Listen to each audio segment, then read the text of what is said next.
হুর মানে কি? যে সমস্ত নারীকে আল্লাহ তাআলা জান্নাতে সৃষ্টি করেছেন তাদেরকে বলা হয় হুর। জান্নাতের রমণীদের আল্লাহ তাআলা জান্নাতি পুরুষদের জন্য উপহার হিসেবে রেখেছেন। আল্লাহ তাআলা তাদেরকে জান্নাত প্রাপ্ত পুরুষদের সাথে বিয়ে দেবেন, ফলে তারা স্বামী স্ত্রী হিসেবে চিরকালের জন্য জান্নাতে বসবাস করতে থাকবে।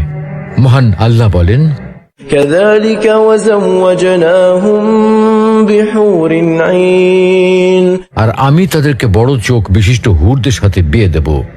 জান্নাতের হুর হবে চিরকুমারী ও সমবয়সের প্রেম সোহাগিনী।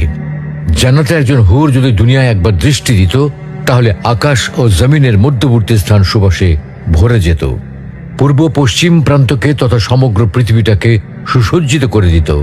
প্রতিটি চোখ সব জিনিস থেকে দৃষ্টি ফিরিয়ে তার দিকে চেয়ে থাকত এবং সৃষ্টিকুল আল্লাহর প্রশংসা ও বড়ত্ব বর্ণনা করত। জান্নাতি পুরুষেরা যখনই তাদের দিকে তাকাবে, আনন্দে মন ভরে যাবে। যখন কথা বলবে, ছন্দময় মিষ্টি কথা দ্বারা হৃদয় ভরে দেবে। জান্নাতের রুম সমূহে যখন তারা ঘোরাফেরা করবে, তখন তাদের আলোতে রুমগুলো আলোময় হয়ে যাবে। জান্নাতের অধিবাসী নারী পুরুষগণ হবে একই বয়সের পরিপূর্ণ যুবক যুবতী। জান্নাতের হুর যখন তার স্বামীর চেহারার দিকে তাকাবে, তখন তার হাসিতে জান্নাত আলোময় হয়ে উঠবে। যখন তারা স্বামীর সঙ্গে কথা বলবে, তখন কতই না সুন্দর হবে সেই কথোপকথন।